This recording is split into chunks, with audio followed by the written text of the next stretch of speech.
Nah, ketika Al-Muthanna bin Harithah ini sakit, orang-orang pada kemudian meminta bantuan Umar untuk mengirimkan orang yang paling paling qualified di Madinah, ya. Walaupun sebenarnya Umar bin Khattab sendiri karena merasa bersalah memisahkan Khalid dengan Al-Muthanna, sebenarnya pernah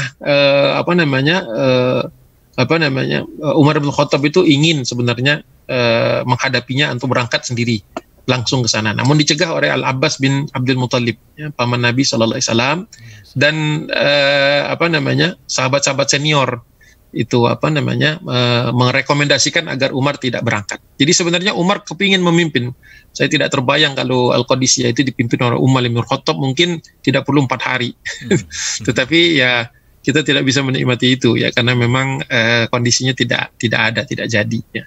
Oleh sebab itu kemudian berdasarkan rekomendasi maka Umar mencari orang yang qualified. Siapa yang qualified? Nah, yang qualified menurut saya cara pemaparan paling bagus Imam Al-Baladhuri di dalam kitabnya Futuhul Buldan itu menjelaskan dengan bagus, ya, bahwa sebenarnya tidak seluruh majelis syura sebenarnya sepakat bahwa Umar itu tetap tinggal di sana. Ternyata Ali bin Abi Thalib itu radhiyallahu anhu itu punya pandangan yang tajam bahwa peperangan di Persia ini akan lebih berat daripada Yarmuk, walaupun Yarmuk itu sudah berat. Ya. Jadi menurut Ali bin Abi Thalib memang sudah tepat sebenarnya kalau Umar itu yang berangkat. Namun Umar sudah terikat dengan keputusan sebelumnya yang diberi masukan oleh Al-Abbas bin Abdul Muthalib, dan mungkin suaranya lebih mayoritas yang meminta Umar agar tidak berangkat. Maka dia kemudian meminta kepada Ali untuk mengusulkan kandidat-kandidat, ya.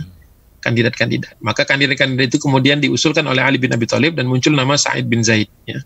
Sa'id bin Zaid. Kemudian ada 2 versi ini kalau menurut Imam Baladhuri, bahwa Sa'id bin Zaid ini sebenarnya sudah keburu ditugaskan juga ke Syam, gitu. Ada yang mengatakan bahwa Umar bin Khattab kurang setuju dan kemudian akhirnya muncul Sa'ad bin Abi Waqqas, ya.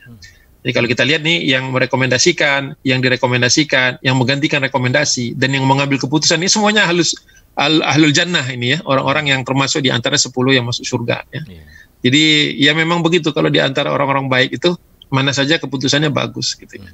Jadi mungkin itu juga kenapa kemudian keputusan kita walaupun sudah dipikirkan mati-matian kok hasilnya kadang-kadang tidak maksimal. Mungkin karena kitanya belum soleh, kurang soleh lah dibandingkan para sahabat dahulu. Jadi akhirnya putuslah kemudian pengiriman pasukan tadi kepada Sa'ad bin Abi Waqqas. Dan ini pas karena memang Sa'ad ini termasuk pemimpin yang hati-hati. Ya. Dan perintah Umar bin Khattab juga nanti secara bertahap itu ditunaikan dengan baik oleh Sa'ad bin Abi Waqqas. Memang sudah seperti itu layaknya, atau sudah seperti itu bagusnya, ya. Jadi kadang-kadang kan kita juga mengotak-atik sesuatu yang sudah Allah rumuskan, kadang-kadang justru hasilnya kurang maksimal. Jadi ini sudah ketetapan Allah Subhanahu wa taala. Tadi kita lihat. Jadi ini latar belakangnya. Nah, kemudian masalah taktik ini juga perlu kita ketahui bahwa Umar bin Khattab memerintahkan kepada Sa'ad, ya, bahwa ini saya mungkin perlu bacakan, idzan tahaita ila Zarud, ketika engkau sudah sampai di Zarud, ya, fanzil biha, ya, fanzil biha ini, maaf. Maka ini fi'il amr harusnya, fanzil biha, maka engkau tinggal di sana, ya. Kemudian watafarraqu fi ma haulaha. Kemudian sebarkan pasukan kalian di sana, wandaba man haulaka minhum. Kemudian ajak, ini ada kata-kata ajak orang-orang di sekitarmu untuk masuk Islam. Jadi Umar bin Khattab ini memang spesial, gitu. Ketika peperangan belum berkecamuk, kata Umar bin Khattab, ya jangan sia-siakan waktu, ya.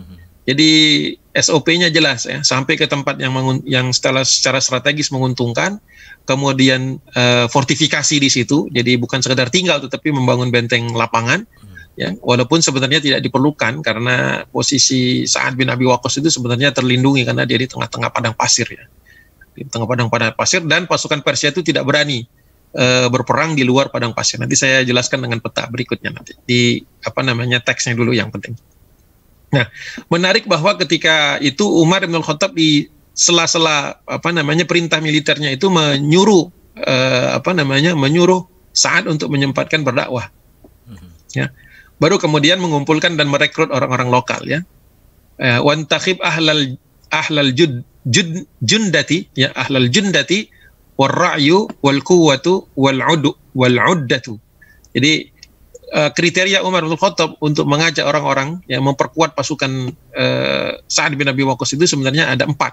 Pertama, orang-orang yang mentalnya kuat. Jadi ternyata peperangan itu dibutuhkan menurut Umar bin Khattab secara kriteria, ya, bukan orang yang paling bertakwa. Karena kalau yang paling bertakwa itu sudah faktor mendasar yang harus dimiliki oleh setiap mukmin. Maka setelah itu kata Umar, pilihlah yang juga ahlul jundah, orang yang punya mental yang kuat, punya keberanian untuk berperang, karena berperang itu bukan untuk pengecut. Ya, kalau untuk pengecut, walaupun katakanlah dia ini orang yang ahli ibadah, tapi kemudian ketika melihat darah bertumpahan, ya, kemudian timbul rasa takut pada dirinya, maka dia tidak memenuhi kriteria ahlul jundah. Maka itu kata Umar tidak boleh direkrut. Orang-orang seperti itu harus di training dulu. Nah, makanya nanti ada trainingnya. Kemudian setelah itu ahlul ra'i, orang-orang yang punya kekuatan mental untuk menyusun strategi, ya, berlaku secara taktis, ya, bertindak secara taktis, ya. Baru setelah itu yang memiliki kekuatan. Jadi kekuatan fisik pun nomor 3 kalau berdasarkan urutan dari Umar bin Khattab yang dicatat oleh Imam Al-Baladhuri di dalam kitab Futhul Buldan. Baru yang terakhir orang-orang yang bersenjata. Jadi kalau kita ada istilah the man behind the gun, ya, senjatanya itu nomor 4. Memang perlu punya senjata. Kalau nggak punya senjata, ya tangan kosong, ya jangan coba-coba ke medan perang dengan tangan kosong saja, gitu, ya. Kalau orang Amerika itu ada istilahnya don't bring a knife to a gunfight, kata dia. Jangan bawa pisau kalau orang berantemnya pakai pistol, gitu. Jadi kira-kira seperti itu. Jadi urutannya seperti ini, dan menurut saya menarik untuk kita ingat-ingat bahwa yang layak untuk berperang itu adalah orang yang tentu saja beriman kepada Allah SWT. Yang pertama itu tentu saja fisik. Yang kedua punya mental yang kuat. Yang pertama lah, ya, punya mental kuat, cerdas dalam berpikir. Jadi bisa berpikir tetap berpikir clear dalam keadaan perang sekalipun, gitu, ya. Kemudian memiliki kekuatan secara fisik dan kemudian bersenjata, mampu memainkan senjata dan memilikinya. Nah, setelah itu barulah berangkat. Jadi pasukan yang diberangkatkan itu waktu itu sedikit, ya, sekitar 12.000 pertama kali berangkat. Baru kemudian Umar bin Khattab mengirimkan secara bertahap, karena Umar tidak mau momentumnya hilang. Jadi Sa'ad bin Abi Waqqas diberangkatkan dulu ke arah Irak, baru kemudian dikirim secara berkala atau secara bertahap pasukan-pasukan yang lain. Jadi sambil dikasih wejangan dulu oleh Umar bin Khattab, ya.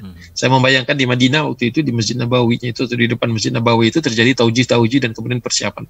Subhanallah. Ya. Nah, kemudian mereka berangkat, ya, tidak akan cukup waktu untuk menyebutkan satu persatu tentu saja, tapi mereka kemudian sampai ke tempat yang namanya Zarut tadi, ya. Zarut itu sekarang nih di dekat Kuwait, ya, agak ke sebelah barat dari Kuwait itu ada Zarut, namanya kota kecil sebenarnya, kalau dulu mungkin cuma kampung saja itu, dan mereka menunggu di sana sambil berlatih untuk menunggu perintah dari